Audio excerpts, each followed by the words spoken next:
Chapter 8 Odysseus the Beggar. But Odysseus had a powerful friend as well. Athene was determined to help him back to his rightful place. When she saw him asleep on the beach in Ithaca, she knew he was in danger.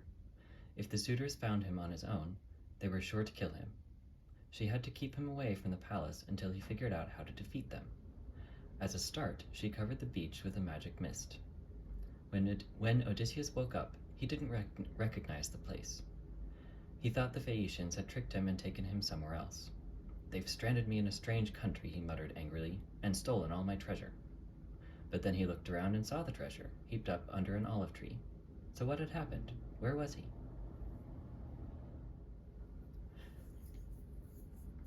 He was still wondering when Athene came sauntering onto the beach disguised as a shepherd boy. She greeted him cheerfully. "Who are you?" she said. "What are you doing here?" Odysseus had no idea who this shepherd boy was, so he lied about his name and started telling a false story. Athene threw her head back and laughed. Don't you know me? Don't you recognize your own land of Ithaca?" Waving her hand, she lifted the mist and Odysseus realized who she was. He fell to his knees with a cry of joy. "Goddess, you have always been kind to me." "Now you need my help again," Athene said. "Your palace is full of men who want to marry your wife and kill your son. If you go there on your own, they will kill you too."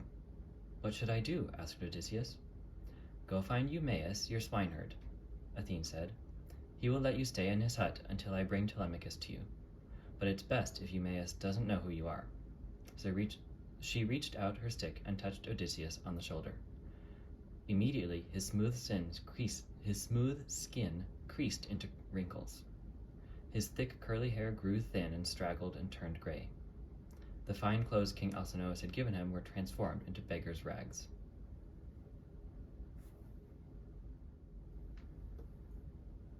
Athene handed him a shabby knapsack with a rough wooden staff.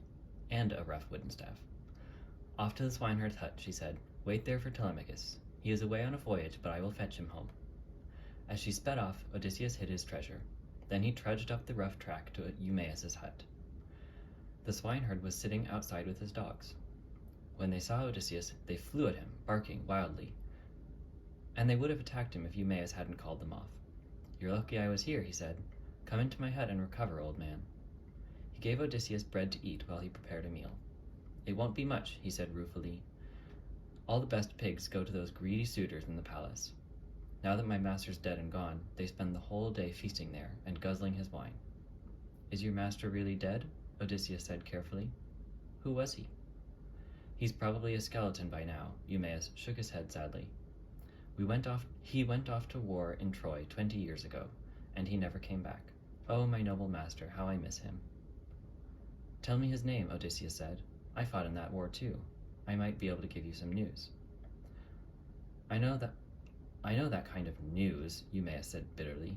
"Every beggar who comes here has some tale to tell Penelope, my mistress. She's so desperate for news of her husband that she listens to them all. And then she showers them with gifts, which is what they were after, of course. I'd like to hear the story of your adventures, stranger, but no lies about Odysseus." Odysseus found it hard not to say who he was, but he obeyed Athene's instructions. He invented a story about travels in Egypt, and then Eumaeus made him up a bed beside the fire. So Odysseus spent his first night back in Ithaca in a swineherd's hut, with Eumaeus's old cloak over him to keep out the cold.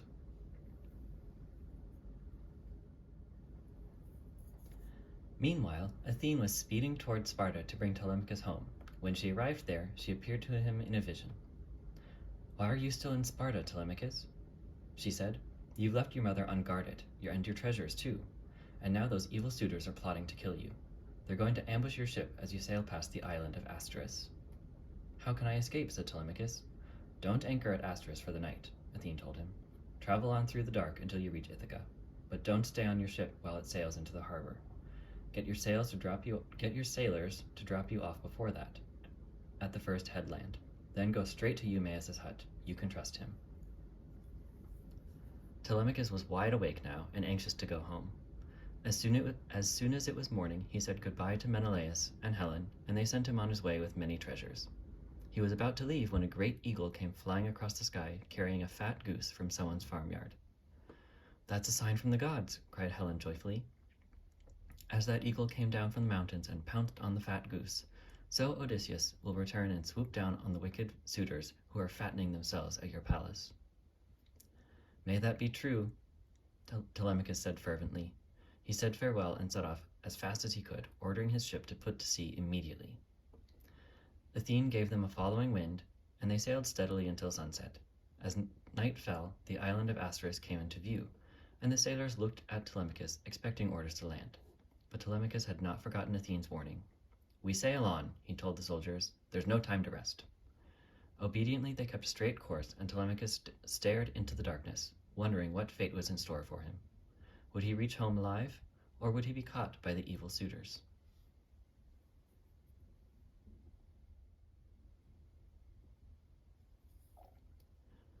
Early the next morning, when Odysseus and Eumaeus were preparing their breakfast in the hut, the dogs began to bark loudly.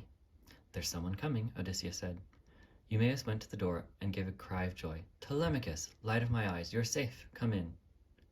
Walking into the hut, Telemachus saw the ragged beggar inside. Greetings, stranger, he said politely. Our visitor's a real traveler, Eumaeus said. I've done my best to entertain him, but now that you're home, you can give him a proper welcome. How can I invite him to my house? Telemachus said ruefully. Think how those wicked suitors will insult him. He sat down on a heap of branches next to Odysseus. Good Eumaeus, please go and tell my mother that I'm home. But make sure no one else hears you. Trust me, Eumaeus said, putting on his sandals. He set off straight away. As soon as he was out of sight, Athene came to the door of the hut, in the shape of a tall and beautiful woman. She stood out of sight of Telemachus, where only Odysseus and the dogs could see her. The dogs whimpered and ran off to the far side of the farmyard.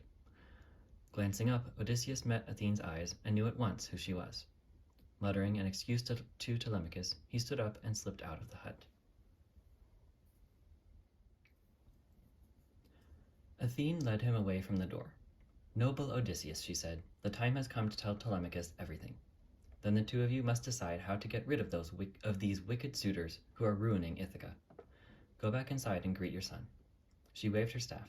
Immediately, Odysseus's disguise was stripped away. His body straightened, his hair and beard were thick and dark again, and his wrinkles disappeared. The beggar's stinking rags were replaced by fresh, clean clothes. When he stepped back into the hut, Telemachus looked up and gasped. Stranger, who are you? He said in an odd voice. Only the gods can change like that. Have mercy on me. I am no god, said Odysseus. I am your father, Telemachus. Telemachus stared, and then flung his arms around Odysseus's neck in tears of joy. Quickly, Odysseus gave an account of his adventures, and how he'd come to be in Eumaeus's hut. And now there's work to do, he finished. You and I must get rid of these suitors who are devouring our island. If only we could, Telemachus said. I know you are a great warrior, father, but there are over 100 suitors. How can we fight so many men on our own? We're not on our own, said Odysseus. Athene is on our side, and so is Zeus himself, the father of gods and men. Isn't that enough help for you? The gods are powerful allies, said Telemachus, but I still don't see how 2 men can defeat 100 enemies. That's what we're going to figure out. Now, Odysseus said, listen. Lowering his voice, he began to explain his plan. Down in the town, Eumaeus took his message to Penelope, but there was no hope of keeping it secret. The returning sailors were already spreading the news. Telemachus is alive, they shouted as they came up from the harbor. The suitors were furious, and so was Penelope. As soon as Eumaeus had gone, she swept down from her room in a rage. What kind of men are you? She said to the suitors. You're all guests here, living at Odysseus's expense, and now you've tried to kill his son. The suitors swore it wasn't true. All we want is for you to choose another husband, they said. But you keep putting us off. First, you wouldn't choose until Telemachus was a man, and now you're pretending to weave a shroud. I am weaving, Penelope said fiercely. But one of her maids had betrayed her. Every night you unpick your weaving, said an angry suitor. We know what you're doing, Penelope. You can't delay any longer. It's time to choose.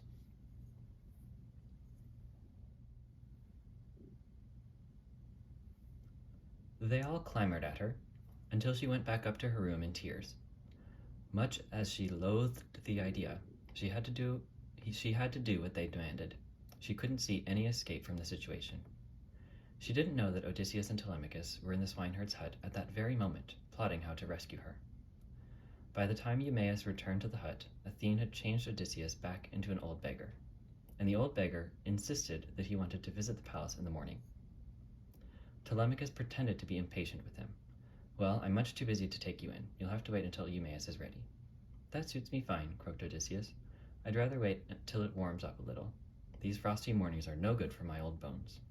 So, first thing in the morning, Telemachus set off to the palace on his own, leaving the other two to trail along behind. King Odysseus went back to his palace dressed in rags and leaning on a stick. He looked so old and dirty that the goat herd shouted abuse at him when he came past with the goats. "What are you doing, you greasy old plate licker? Are you heading into town to grovel around for scraps? Why don't you try a bit of honest work?" Odysseus was itching to give him a crack on the head with a stick, but that would have ruined his plan. He put up patiently with the insults, hobbling on down the path until he and Eumaeus came in sight of the palace. "You go in first," Odysseus said. "I'll follow behind you." As he spoke, there was movement on the far side of the courtyard, over by the dung heap. Catching the sound of Odysseus's voice, an old, old dog lifted his head and began to wag his tail. But he couldn't get up and walk toward them. He was too weak to move. When Odysseus saw the dog, his eyes filled with tears. "What's a lovely dog like that doing on the dung heap?" he muttered. "Ah, that's Argus, Odysseus's old dog," Eumaeus said. "He used to be a marvelous hunting dog, but the heart went out of him when Odysseus sailed away."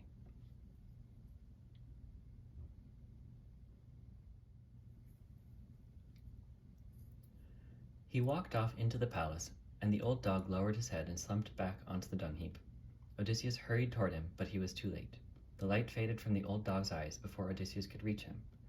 He had managed to hang on just long enough to see his master again, but now he was dead. Sadly, Odysseus walked into the great hall of the palace. The suitors were feasting and listening to music, and he began to go from table to table, begging for scraps of food. Some of the suitors gave him bread and meat from their plates, but some just insulted him. "We've got enough beggars around already," said one. "Can't you spare me a little piece of bread?" Odysseus said. "After all, you're getting it for free." The suitor was outraged. He picked up a wooden stool and threw it hard, hitting Odysseus in the back. A weaker man would have been knocked off his feet. Odysseus stayed steady, but that was only the first attack. Another beggar appeared in the hall doorway, a greedy hulk of a man called Iris. He was furious to see a rival beggar in the hall, and he charged at Odysseus, intending to throw him out. A fight, the suitors shouted in delight. "Let's see who's the best wrestler." They jumped up and crowded around, egging Iris on and cheering drunkenly as Odysseus tucked up his rags. Odysseus knew he could win easily, but he chose not to hurt Iris too much. He beat him just enough to make his nose bleed, which raised a cheer from the suitors, and then dumped him outside the hall. At that moment, Penelope appeared, coming slowly down the stairs. She looked so beautiful that all the suitors stopped shouting and fell silent, feeling as though their bones were melting. Each of them remembered all over again why he was there and how much he wanted to marry her. Penelope went over to Telemachus. "You shouldn't let them treat your guests like that," she whispered, pointing to Odysseus. "How can I control the suitors?" Telemachus muttered. Penelope was still watching Odysseus. "He may only be a beggar," she murmured, "but he's under our protection, and maybe he has news about your father. I'll speak with him this evening when the suitors have gone." Telemachus went over to tell Odysseus, and the suitors came crowding around Penelope, paying her compliments and competing for her attention. With a sigh, she turned to face them.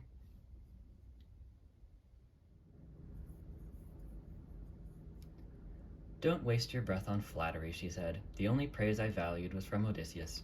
But I can see those days are over. All I can do now is obey his wishes." The suitors stopped talking, wondering what she was going to say. Penelope sighed again.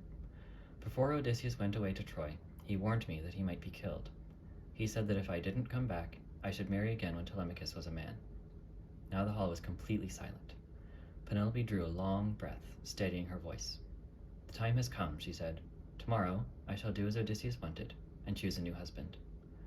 The suitors were jubilant. As Penelope walked back upstairs, they went home for the night, celebrating drunkenly. Tomorrow, one of them would be Penelope's new husband. That was what they thought, but Odysseus had other plans. As soon as all the suitors had gone, he and Telemachus moved around the hall by torchlight. They cleared away all the armor and weapons that were stacked against the walls and locked them in the storeroom. Tomorrow there would be no weapons in the hall except for their own. When every last sword and helmet was gone, Telemachus went off to his own room for the night, and Odysseus settled down beside the fire. As soon as he was on his own, Penelope came down from her room again, accompanied by Euryclea, the old nurse.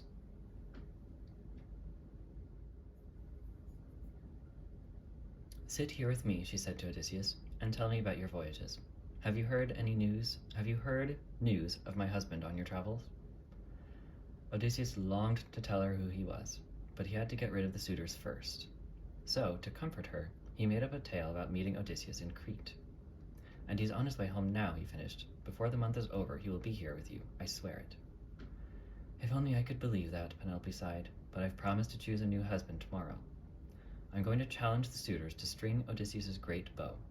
If one of them can do that, and shoot an arrow through the loops of 10 bronze axes, he will be my next husband." Her idea fit in perfectly with Odysseus's plan. He nodded approvingly. "Keep to what you've decided," he said. "Before the contest is over, Odysseus will be here to rescue you." Penelope shook her head and stood up. "We shall see," she said sadly. "Meanwhile, you are welcome in my palace. Euryclea will bring you some water so that you can wash." She went back to her room, and Euryclea came bustling over with a bowl of water. Kneeling down, she began to wash Odysseus's dusty feet. As she dried them, her fingers touched an old scar on his leg. Her hands stopped moving, and she froze for a moment. Then, with trembling fingers, she parted his rags to look at the scar. It was a long, pale ridge where an old wound had healed. "You got that scar in a boar hunt," she whispered, "when you were just a boy." Slowly she looked up at his face. "Oh, my dear master," she said. "Hush," Odysseus put a finger to his lips. "Keep my secret, if you want me to drive out those wicked suitors." "I will," Euryclea said grimly. "They've corrupted the maids and almost ruined this island. They all deserve to be punished. Tomorrow they will be." Then he settled down beside the hearth, staring into the fire and waiting for morning to come.